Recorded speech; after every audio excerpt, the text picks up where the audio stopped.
അപ്പോൾ നമുക്കിതൊന്ന് ഫ്ലാഷ് ചെയ്ത് നോക്കാം. അപ്പോൾ ഫ്ലാഷ് ചെയ്യുന്നതിന് മുമ്പ് നിങ്ങൾ മനസ്സിലാക്കേണ്ടത് നമ്മളിതിനകത്ത് യൂസ് ചെയ്യുന്ന ഫ്ലാഷ് ചെയ്യാൻ ഉപയോഗിക്കുന്ന ഡെവലപ്മെൻറ്റ് ബോർഡ് ആർഡ്യൂനോയുടെ ഒരു പ്ലാറ്റ്ഫോമാണ്. ആർഡ്യൂനോ ഊനോ എന്ന് പറയുന്ന അല്ലെങ്കിൽ യൂനോ എന്ന് വിളിക്കുന്ന ഒരു ഡെവലപ്മെൻറ്റ് ബോർഡാണ്. സോ നമ്മൾ മനസ്സിലാക്കേണ്ടത് നമ്മൾ ഈ കോഡിംഗ് എല്ലാം ചെയ്തത് നിങ്ങൾ ഓർക്കുന്നുണ്ടെങ്കിൽ നമ്മൾ അറ്റ്മൽ സ്റ്റുഡിയോയിൽ കോഡ് ചെയ്തു, എംബഡഡ് സിയിൽ, അതിനുശേഷം എക്സ് ഫയൽ ഉണ്ടാക്കി. അതിനുശേഷം നമുക്കിത് മൈക്രോ കൺട്രോളറിലേക്ക് ബേൺ ചെയ്താൽ ഏത് സിസ്റ്റം ആണെങ്കിലും അത് വർക്ക് ചെയ്യും.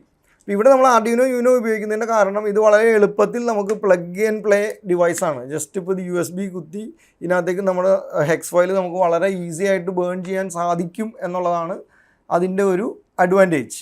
ഓക്കെ, സോ അതുകൊണ്ടാണ് നമ്മൾ ഈ സാധനം ഉപയോഗിക്കുന്നത്. ഇപ്പോൾ ഇതില്ല എന്നുണ്ടെങ്കിൽ നിങ്ങൾക്ക് ജസ്റ്റ് ഈ ചിപ്പ് മാത്രം ഉപയോഗിച്ചുകൊണ്ട് നമുക്ക് ബ്രെഡ് ബോർഡിൽ ഉപയോഗിച്ച് വേറെ പ്രോഗ്രാമർ കുത്തി നമുക്ക് കോഡ് ചെയ്യാൻ സാധിക്കും. വളരെ സിമ്പിളായിട്ട് ചെയ്യാൻ സാധിക്കും. ഇത് വളരെ ഈസി ആയിട്ട് സ്റ്റുഡൻറ്റ് ഫ്രണ്ട്ലി ആയിട്ട് നമുക്ക് പ്ലഗ് ആൻഡ് പ്ലേ ആണെന്നുള്ളത് കൊണ്ടാണ് നമ്മളിത് ഉപയോഗിച്ച് കാണിക്കുന്നത്. പക്ഷേ ഇത് നമ്മൾ ഒരു പ്രൊഫഷണൽ പ്രോഗ്രാമിങ്ങിനോ എംബഡഡ് സിസ്റ്റം ഡെവലപ്മെൻറ്റിനോ ഒരിക്കലും നമ്മൾ ഡയറക്റ്റ്ലി ഈ ആർഡ്യൂനോ യൂനോ ബോർഡ് യൂസ് ചെയ്യാറില്ല. കാരണം അതിന് ഒരുപാട് സർട്ടിഫിക്കേഷൻ കാര്യങ്ങളൊക്കെ പ്രശ്നമുണ്ട്. കാരണം നമുക്കത് ഉപയോഗിക്കാൻ പറ്റില്ല ഡയറക്റ്റ്ലി. സോ ഇതിപ്പോൾ ഞാൻ ഒരു എക്സാമ്പിളിന് വേണ്ടി കാണിച്ചു തരാം. അപ്പം അതിന് നമ്മൾ ജസ്റ്റ് ചെയ്യേണ്ടത് ഈ സാധനം നമ്മൾ USB കുത്തുക, അതിന് ശേഷം അത് നമ്മുടെ USB-യുടെ പോർട്ടിലേക്ക് ജസ്റ്റ് പ്ലഗ് ചെയ്യാം. പ്ലഗ് ചെയ്ത് കഴിയുമ്പം ഇതിനൊരു വിർച്വൽ കോം പോർട്ട് അലോട്ട് ചെയ്യും സിസ്റ്റം. അത് ഏതാണ് കാണണമെങ്കിൽ നിങ്ങൾ ഈ കമ്പ്യൂട്ടറിലെ ഡിവൈസ് മാനേജർ നോക്കിയാൽ മതി. ഡിവൈസ് മാനേജറിന് താഴത്ത് ടൈപ്പ് ചെയ്ത് കഴിയുമ്പോൾ നമുക്ക് ഡിവൈസ് മാനേജർ വരും. അതിൽ നിങ്ങൾ ഈ പോർട്ട് എടുത്ത് നോക്കിക്കഴിഞ്ഞാൽ നിങ്ങൾക്ക് കാണാം ഇതിപ്പം ആർഡ്യൂനോ യൂനോ കണക്റ്റഡ് ആയിരിക്കുന്നത് COM3 എന്ന് പറയുന്ന വിർച്വൽ പോർട്ടിലേക്കാണ്. ഇനി നമുക്ക് എന്താ വേണ്ടത്? നമ്മുടെ ഈ ഹെക്സ് ഫയൽ, ഇവിടെ നമ്മൾ ഉണ്ടാക്കി വെച്ചിരിക്കുന്ന ഹെക്സ് ഫയൽ ഇതിലേക്ക് ഫ്ലാഷ് ചെയ്യണം. ഇവിടെ നമ്മൾ പ്രോഗ്രാം ചെയ്ത് ഉണ്ടാക്കി വെച്ചിരിക്കുന്ന ഹെക്സ് ഫയൽ ഇതിലേക്ക് ഫ്ലാഷ് ചെയ്യുക എന്നുള്ളതാണ് നമ്മുടെ ഉദ്ദേശം. ഓക്കെ, അപ്പോൾ അതിന് നമ്മൾ AVR ഡൂഡ് ഇൻസ്റ്റാൾ ചെയ്തു, എല്ലാം റെഡിയാണ്. നമുക്കൊന്ന് ട്രൈ ചെയ്ത് നോക്കാം. സോ കമാൻഡ് ലൈൻ എടുക്കുക. കമാൻഡ് ലൈൻ എടുത്തതിന് ശേഷം നമുക്കൊരു കമാൻഡ് ഉണ്ട്. ഇതിന് നമുക്ക് ചെയ്യണമെങ്കിൽ ഇവിടെ ഞാൻ ആ കമാൻഡ് എഴുതി വെച്ചിട്ടുണ്ട്, AVR ഡൂഡ് കമാൻഡ്. ആ കമാൻഡ് എന്ന് പറയുന്നത് AVR dude -v -p @mega328p -c arduino -p com3 -b 115200 -u flash പിന്നെ your file.exe. ഇത് കേട്ട് പേടിക്കൊന്നും വേണ്ട. ഇത് ഓരോന്നും ഓരോ ചെറിയ ചെറിയ കാര്യങ്ങളാണ്. അതായത് -v എന്ന് പറഞ്ഞാൽ വെർബോസ് ഇനേബിൾഡ് ആണ്. അതായത് നമ്മൾ ഡീബഗ് ചെയ്യുമ്പോൾ എല്ലാ സ്റ്റെപ്പും അതിനകത്ത് ഡിസ്പ്ലേ ചെയ്ത് കാണിക്കും. സോ ദാറ്റ് എന്തെങ്കിലും പ്രശ്നം വന്നാൽ നമുക്ക് അറിയാൻ പറ്റും എവിടെ വെച്ചിട്ടാണ് പ്രശ്നം വന്നതെന്നുള്ളത്. അതിൻ്റെ ഒരു കമാൻഡ് ലൈൻ സിമ്പിളാണ് -v നമ്മൾ വിളിക്കുന്നത്. പിന്നെ -p എന്ന് പറഞ്ഞിട്ടുണ്ടെങ്കിൽ സ്മോൾ p എന്ന് പറഞ്ഞിട്ടുണ്ടെങ്കിൽ പാർട്ട് ഏതാണ്, ഏത് മൈക്രോ കൺട്രോളറാണ് നമ്മൾ യൂസ് ചെയ്യുന്നത്, പ്രോഗ്രാം ചെയ്യാൻ പോകുന്നത്. നമുക്കറിയാം @mega328p എന്ന് പറയുന്ന മൈക്രോ കൺട്രോളറാണ് ചെയ്യാൻ പോകുന്നത്. സോ അത് നമ്മൾ മെൻഷൻ ചെയ്തു. അതിനുശേഷം -c arduino. ഇതിൻ്റെ അർത്ഥം നമ്മൾ ഏത് പ്രോഗ്രാമറാണ് യൂസ് ചെയ്യുന്നത്. മൈക്രോ കൺട്രോളർ പ്രോഗ്രാം ചെയ്യാൻ നിങ്ങൾ ഏത് പ്രോഗ്രാമറാണ് യൂസ് ചെയ്യുന്നത് അതാണ് -c എന്നുള്ള കമാൻഡ് വെച്ച് ഉപയോഗിക്കുന്നത്. ഇവിടെ നമ്മൾ ഈ ആർഡ്യൂനോ എന്ന് പറയുന്ന ബോർഡാണ് പ്രോഗ്രാമറായിട്ട് നമ്മൾ യൂസ് ചെയ്യുന്നത്. അതിനകത്ത് കുറച്ച് ഫേംവെയർ യൂട്ടിലിറ്റി എല്ലാം ഉള്ളത് കൊണ്ട് നമുക്കതിനെ ഒരു പ്രോഗ്രാമറായിട്ട് USB വഴി പ്രോഗ്രാം ചെയ്യാൻ സാധിക്കും. അതാണ് അതിൻ്റെ അഡ്വാൻറ്റേജ്. ഓക്കെ, അപ്പോൾ അത് നമ്മൾ ചെയ്തു. ഇനി -p com3 എന്ന് പറഞ്ഞാൽ ഏത് പോർട്ടിലാണ് ഇത് കണക്ട് ചെയ്തിരിക്കുന്നത്. നമ്മൾ നേരത്തെ കണ്ടു ഡിവൈസ് മാനേജറിൽ അത് കണക്ട് ചെയ്തിരിക്കുന്നത് COM3യിലാണ്. സോ -p എന്ന് പറഞ്ഞാൽ പോർട്ട് ഏതാണ് അത് നമ്മൾ ചെയ്തു. ദെൻ -b 115200 എന്ന് പറഞ്ഞാൽ അത് ബോർഡ് റേറ്റ് ആണ്. അതായത് എത്ര സ്പീഡിലാണ് കമ്പ്യൂട്ടറിൻ്റെ CPU അല്ലെങ്കിൽ ഇവിടുന്ന് ആ മൈക്രോ കൺട്രോളറിലേക്ക് എന്താ ചെയ്യുക, പ്രോഗ്രാം എക്സ്ചേഞ്ച് ചെയ്യേണ്ടത് അല്ലെങ്കിൽ എത്ര കമ്മ്യൂണിക്കേറ്റ് ചെയ്യേണ്ടത് എത്ര ബിറ്റ്സ് പെർ സെക്കൻഡ്സിലാണ് എന്നുള്ളതിന് ഒരു നമ്പറാണത്. 115200 എന്നുള്ളത് ഒരു സ്റ്റാൻഡേർഡ് നമ്പറാണ്. നമുക്ക് വേണമെങ്കിൽ കുറച്ച് കുറയ്ക്കാൻ കൂട്ടാം. അതിന് സ്റ്റാൻഡേർഡ് ബോർഡ് റേറ്റുകളുണ്ട്, അത് നമുക്ക് സെറ്റ് ചെയ്യാം. നോർമലി പുതിയ യൂനോ അല്ലെങ്കിൽ അറ്റ്മൽ AVR 328 ഒക്കെ നമുക്ക് എന്ത് ചെയ്യാം, ഈ ബോർഡ് റേറ്റിൽ ചെയ്യാൻ സാധിക്കും. അതിനുശേഷം എന്താ പറയുന്നത്, ഫ്ലാഷിലേക്കാണ് റൈറ്റ് ചെയ്യാൻ പറയുന്നത്. എവിടേക്കാണ് റൈറ്റ് ചെയ്യാൻ പോകണത് നിങ്ങൾ? ഫ്ലാഷ് മെമ്മറിയിലേക്കാണ്. അതിൻ്റെ ഡയറക്റ്റീവാണ് -u എന്ന് പറയുന്നത്.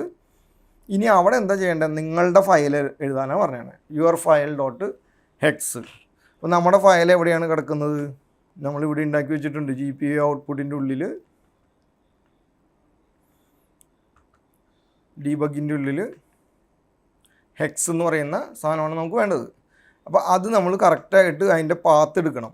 അപ്പോൾ അത് എന്ത് ചെയ്യണമെന്ന് വെച്ചാൽ റൈറ്റ് ക്ലിക്ക് ചെയ്യുക, എന്നിട്ട് കോപ്പി ആസ് പാത്ത് എന്നുള്ള ഓപ്ഷൻ ക്ലിക്ക് ചെയ്യണം. ക്ലിക്ക് ചെയ്ത് കഴിഞ്ഞിട്ട് അത് ഇവിടെ കൊണ്ടുവന്ന് ഈ യുവർ ഫയലിന് പകരം അത് നമ്മളവിടെ പേസ്റ്റ് ചെയ്യണം. യുവർ ഫയലിന് അവിടെ നമ്മൾ പേസ്റ്റ് ചെയ്യുക. യുവർ ഫയൽ എന്നുള്ളത് ഓക്കെ, ഞാൻ അവിടെ ജസ്റ്റ് റൈറ്റ് ക്ലിക്ക് ചെയ്താൽ മതി, അല്ലെങ്കിൽ കൺട്രോൾ വി അടിച്ചാൽ പേസ്റ്റഡ് ആവും. ഡബിൾ കോട്ട്സിൽ അതിൻ്റെ കറക്റ്റ് ലൊക്കേഷൻ എവിടെയാണ് കിടക്കുന്നത്, ഹെക്സ് വരെ കൃത്യം ലൊക്കേഷൻ കൊടുത്തിട്ടുണ്ട്. സോ ഇത് കണക്റ്റഡ് ആണ് ആർഡ്യൂനോ. ഇനി നിങ്ങൾ ജസ്റ്റ് വേറെ ഒന്നും ചെയ്യേണ്ട, ജസ്റ്റ് എൻ്റർ ചെയ്ത് നോക്കുക.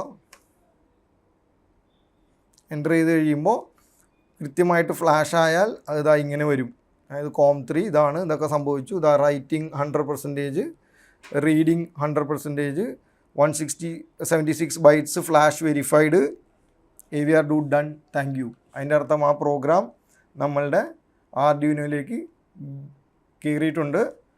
അത് നിങ്ങൾക്ക് ഇവിടെ കാണാൻ സാധിക്കും എന്ന് ഞാൻ വിശ്വസിക്കുന്നു. ഇവിടെ ഒരു ചെറിയ LED ഓൾറെഡി ഇതിനകത്ത് പോർട്ട് B5 LED ഒരെണ്ണം കണക്റ്റഡ് ആണ്.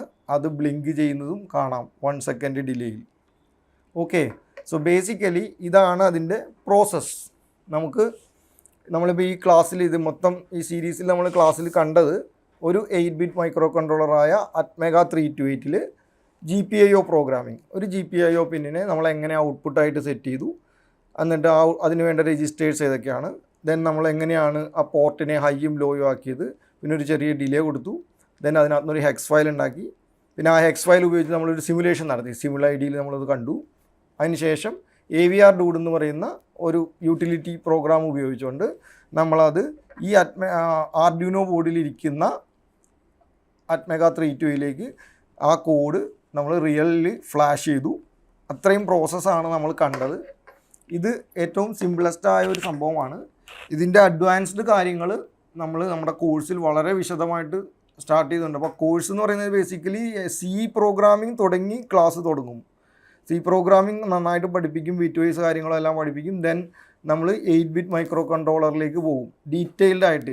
ഇപ്പോൾ നിങ്ങളൊരു GPIO മാത്രമാണ് കണ്ടത്. ഇനി അതിനകത്ത് ഒരുപാട് കാര്യങ്ങളുണ്ട്. ADC ഉണ്ട്, പിന്നെ UART നമുക്ക് നോക്കണം, അതുപോലെ മറ്റ് I2C പ്രോട്ടോക്കോൾ, കുറേ കമ്മ്യൂണിക്കേഷൻ പ്രോട്ടോക്കോൾസ്, പിന്നെ PWM എങ്ങനെ ഉണ്ടാക്കണേ, അങ്ങനെ എല്ലാം 8-bitലും നമ്മൾ പഠിപ്പിക്കും. വളരെ ക്ലീനായിട്ട് നിങ്ങൾക്ക് എംബഡഡ് Cയിൽ കോഡ് ചെയ്യാൻ പഠിപ്പിക്കും. അതിൻ്റെ അടുത്ത സ്റ്റെപ്പ് കുറേയും കൂടി അഡ്വാൻസ്ഡ് ആയിട്ടുള്ള ഇൻഡസ്ട്രി ഗ്രേഡ് മൈക്രോ കൺട്രോളറാണ് STM32. അത് നിങ്ങളെ ഇതുപോലെ തന്നെ രജിസ്റ്റർ ലെവലിൽ എംബഡഡ് C കോഡ് ചെയ്യാൻ പഠിപ്പിക്കും, ഡ്രൈവർ എഴുതാൻ പഠിപ്പിക്കും, കുറച്ച് എംബഡഡ് ലിനക്സ് ഉണ്ട്. അതിനുശേഷം ESP32 എന്നുള്ള IoT പ്ലാറ്റ്ഫോം നമ്മൾ പഠിപ്പിക്കുന്നുണ്ട്. അതാണ് കോഴ്സിൻ്റെ ടെക്നിക്കൽ, അത്രയും ടെക്നിക്കൽ കണ്ടന്റ് ഉണ്ട്. കുറച്ച് എഡ്ജ് AI പഠിപ്പിക്കുന്നുണ്ട്, എങ്ങനെയാണ് AI നമ്മൾ എംബഡഡ് സിസ്റ്റത്തിൽ ഉപയോഗിക്കുന്നത് എന്നുള്ളത്. അപ്പോൾ ഇത്രയും ഉള്ളൊരു വളരെ ടോട്ടൽ കംപ്ലീറ്റ് എംബഡഡ് സിസ്റ്റം പാക്കേജാണ്. വളരെ യൂസ്ഫുൾ ആയിട്ടുള്ള ജോബ് സ്പെസിഫിക് ആയിട്ട്, അതായത് വളരെ കൃത്യമായി ജോബ് കിട്ടാൻ വേണ്ടിയിട്ട് മാത്രമുള്ള സ്പെസിഫിക് പ്രൊഫഷണൽ കോഴ്സാണത്. അപ്പോൾ അതെടുത്താൽ നിങ്ങൾക്ക് ഇതിൻ്റെ ഓരോ പരിപാടികളും ഫുള്ളി പഠിക്കാനായിട്ട് നിങ്ങൾക്ക് സാധിക്കും. ഓക്കെ, സോ ഈ വീഡിയോ സീരീസിൽ നിങ്ങൾക്കൊരു ബേസിക് ഐഡിയ ഇതിനെക്കുറിച്ച് കിട്ടിയെന്ന് ഞാൻ വിശ്വസിക്കുന്നു. Thank you very much.